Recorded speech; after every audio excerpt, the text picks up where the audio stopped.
नमस्कार, मैं ममता पंकज, आप देख रहे हैं राजसत्ता एक्सप्रेस। राजसत्ता एक्सप्रेस के पॉलिटिकल मैटर में बात करने जा रहे हैं।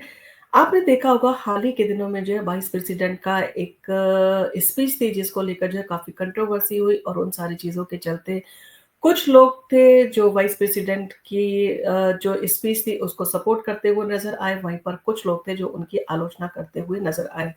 जो आलोचना करते हुए नज़र आए, उनका साफ तौर पर कहना था कि इस तरह से जो है वो कोर्ट को उसके काम करने से रोकना जो है दखलंदाजी है और इस तरह की दखलंदाजी नहीं की जानी चाहिए। न्यायपालिका को जो है वो कार्यकारी नियंत्रण में लाने के लिए एक ठोस प्रयास जो है वो किया जा रहा है और अगर ऐसा होता है तो लोकतंत्र के लिए एक दुखद दिन जो है होगा। हाल के निर्णयों में सुप्रीम कोर्ट ने स्वतंत्रता और अभिव्यक्ति की स्वतंत्रता के अधिकारों की दृढ़ता से रक्षा की है। हमने अक्सर देखा है कि उपराष्ट्रपति धनखड़ न्यायाधीशों की नियुक्ति में जो है कॉलेजियम प्रणाली की आलोचना करते नजर आए हैं और भ्रष्टाचार उन्मूलन में जो है देरी की भी आलोचना करते रहे हैं। उन्होंने कहा कि न्यायपालिका राज्यपाल और राष्ट्रपति पर विधेयक पारित करने की समय सीमा नहीं लगा सकती। संविधान से ऊपर जो है कोई नहीं है और संविधान की व्याख्या करने में सुप्रीम कोर्ट सर्वोच्च है और ऐसी स्थिति में जहां बहुत अधिक राजनीति हो, सुप्रीम कोर्ट द्वारा सीमाएं लगाना उचित है। शक्तियों के पृथक्करण की वर्तमान प्रणाली जो है वो जारी रहनी चाहिए और सुप्रीम कोर्ट को न्यायाधीशों की नियुक्ति जो है वो जारी रखनी चाहिए। कार्यपालिका के पास इस प्रणाली के तहत अपनी इस बात को कहने के लिए पर्याप्त जो है शक्तियां हैं, बस इतना ही काफी है। यानी कि कुछ लोगों का सीधे तौर पर कहना है कि इस तरह की चीजों में जो है किसी भी तरह की दखलंदाजी जो है वो नहीं की जानी चाहिए और जिस तरह के जो है स्वतंत्र निर्णय सुप्रीम कोर्ट के द्वारा जो है वो दिए जा रहे हैं, उनके कोर्ट के निर्णयों के ऊपर जो है किसी भी तरह का तंज जो है वो नहीं कसना चाहिए। इन सारी चीज़ों के चलते जो वाइस प्रेसिडेंट है, उनके स्टेटमेंट को सपोर्ट देने के लिए निशिकांत दुबे का जो है एक बड़ा बयान सामने आया है, जिसमें उन्होंने कहा है कि अगर कानून कोर्ट ही बनाएगा तो संसद का क्या काम? यानी कि उन्होंने जो इन सारी चीज़ों को लेकर एक बार फिर से जो है कहा जा सकता है विवाद को और बढ़ाने का काम किया है। तो देश में वक्त संशोधन कानून और पॉकेट वीटो को लेकर चल रही बहस के बीच बीजेपी सांसद निशिकांत दुबे का बयान चर्चा में आ गया है। उन्होंने सवाल उठाया कि अगर कानून बनाना सुप्रीम कोर्ट का ही काम रह गया है तो फिर संसद भवन को बंद कर देना चाहिए। संसद में पारित हो रहे कानून के खिलाफ लगातार सुप्रीम कोर्ट में हो रही कार्रवाई के चलते कई नेता जो है जो कोर्ट ने क्या कहते हैं ऐसे हैं जिनके कहा जा सकता है कि निशाने पर जो है कोर्ट आ चुके हैं और वो इस तरह की भाषा का इस्तेमाल कर रहे हैं। तो झारखंड के गोड्डा से बीजेपी सांसद निशिकांत दुबे ने एक्स पर जो है एक तीखा पोस्ट शेयर किया। उन्होंने लिखा कि अगर कानून सुप्रीम कोर्ट ही बनाएगा तो संसद भवन को ताला लगा देना चाहिए। उनका ये बयान ऐसे समय में आया है जब वक्त कानून और पॉकेट वीटो के मुद्दे पर कार्यपालिका, विधायिका और न्यायपालिका के बीच शक्ति संतुलन को लेकर बहस जो है वो तेज हो गई है। वक्त कानून पर जो है इन सारी चीज़ों को लेकर टकराव जो है वो बढ़ गया है। आपने देखा जब से वक्त कानून जो है वो पास हुआ है, तब से सत्ता पक्ष और विपक्ष के बीच जो है एक टकराव की रेखा जो है वो खींच गई है।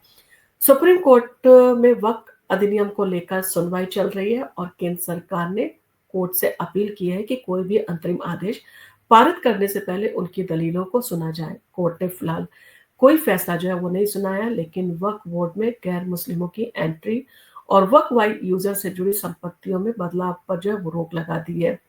पूर्व में वक्फ कानून पर बनी जेपीसी संयुक्त संसदीय समिति के अध्यक्ष जगदम्बिका पाल ने भी जो है साफ शब्दों में कहा है कि यदि कानून में कोई गलती निकलती है तो वे अपने सांसद पद से जो है वो इस्तीफा देने को तैयार है।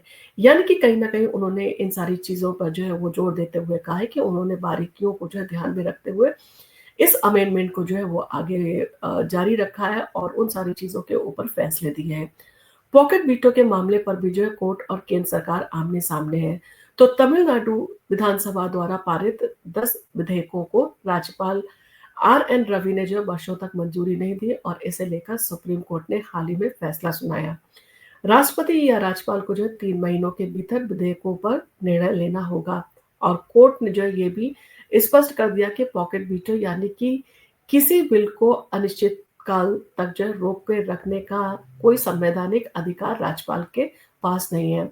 और इसके जवाब में केंद्र सरकार ने कोर्ट के फैसले से जो है असहमति जताते हुए यानी कि उन्होंने जो है इस पर सहमति नहीं जताई और वो इस पर असहमत नजर आए और उन्होंने जो है पुनर्विचार याचिका दाखिल करने की तैयारी जो है वो कर ली है। केन का मानना है कि ऐसी समय सीमा तय करने से संवैधानिक संतुलन और राज्यों की स्वायत्ता पर जो है वो असर पड़ेगा। क्यों उठ रहे हैं ये सारे सवाल कि कौन बनाएगा कानून का सवाल? इन सारी चीज़ों के ऊपर अगर हम बात करें तो ये आखिर चीज़ें क्यों उठ रही हैं, तो केंद्रीय मंत्री किरण रिजिजू ने पहले ही जो इन सारी चीज़ों को लेकर कह चुके हैं कि न्यायपालिका को विधायी मामलों से दूर रहना चाहिए। उनका कहना है कि हमें एक-दूसरे की भूमिका का सम्मान करना चाहिए। अगर सरकार न्यायपालिका में दखल देती है तो वो भी गलत है और सांसद निशिकांत दुबे के बयान को जो है इसी संदर्भ में देखा जा रहा है। और अब जब संसद बनाम सुप्रीम कोर्ट की स्थिति बनती नज़र आ रही है, तो सवाल ये है कि कानून बनाने की प्रक्रिया का असली जो केंद्र है, वो विधायिका होगी या अदालत? यानी कि अब इन सारी चीज़ों को लेकर सबसे बड़ा सवाल यही है कि कानून बनाने का अधिकार किसको है? क्या वो सांसद में जो है वो कानून बना के पास किए जाते हैं, वो मान्य होंगे या अब सुप्रीम कोर्ट जो है उन कानूनों को भी जो है अदालतों में बनाने का काम करेगा? आपका इन सारी चीज़ों को लेकर क्या कहना है? आप हमें कमेंट करके ज़रूर बताएँ और आपको अगर हमारा वीडियो पसंद आया हो, तो आप इसको लाइक कीजिए, शेयर कीजिए। हम आपके लिए इसी तरह के इंटरेस्टिंग वीडियोज़ लेके आते रहेंगे। और आप अगर हमारे चैनल पर पहली बार आए हैं और अभी तक आपने हमारे चैनल को सब्सक्राइब नहीं किया, तो हमारे चैनल को सब्सक्राइब करना ना भूलें। धन्यवाद।